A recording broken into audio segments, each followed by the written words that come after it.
même chose pour la passion, du coup, c'est que, de fait, alors, il faut faire très attention, pas le patripassionnisme. Le Père n'a pas vécu la passion comme le Fils, l'Esprit n'a pas vécu la passion comme le Fils, sinon c'est du modalisme.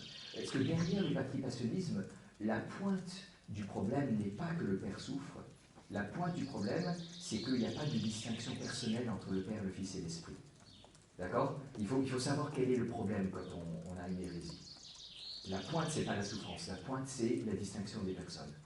Mais de fait, du coup, ça veut dire que le Père et l'Esprit ne se sont pas incarnés, ne vivent pas. En fait, le Père et l'Esprit ne meurent pas. Le Fils meurt. Par contre, le Père et l'Esprit perdent le Fils.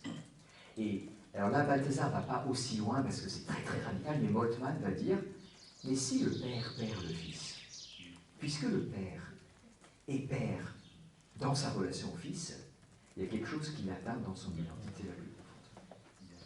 Il est affecté. Mais, alors,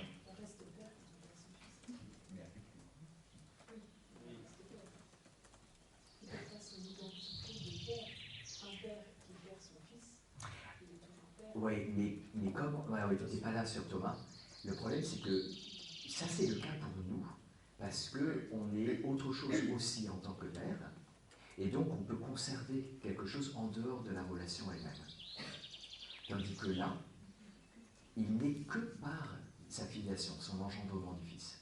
Alors bien sûr, le problème c'est que là où ça ne marche pas, c'est que c'est parce que sa filiation est identique à lui, elle est éternelle, et donc normalement elle ne devrait pas pouvoir se rompre. Tu comprends ce que je veux dire? Ouais. Donc là, l'analogie humaine ne marche pas jusqu'au bout. Parce que chez nous, il y a un moment avant, il y a un moment après.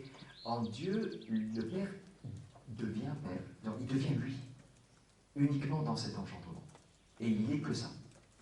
Et la filiation, c'est l'engendrement. C'est pas simplement j'ai engendré.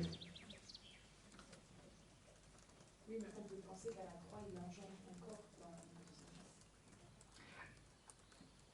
Oui. Mais est-ce qu'il perd?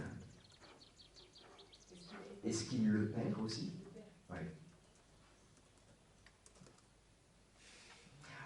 Bon, c'est sûr que notre pensée est limitée dans ce cas-là, mais dans la mesure où le Père perd le Fils, il se perd lui-même. Dans la mesure où il est en train d'engendrer le Fils, c'est le contraire. Il n'est pas en train de se perdre. Et c'est les deux. Et c'est les deux. Donc il faut tenir qu'il se perd vraiment, lui-même, pas simplement le Fils, mais qu'en même temps, effectivement, par un autre côté, il est quand même aussi en train de continuer à l'engendrer. Mais il y a quand même une vraie perte. Ça il faut. Je pense qu'on doit tenir qu'il y a une vraie perte. La croix, c'est une vraie perte. Le Christ meurt vraiment. Et c'est le Fils qui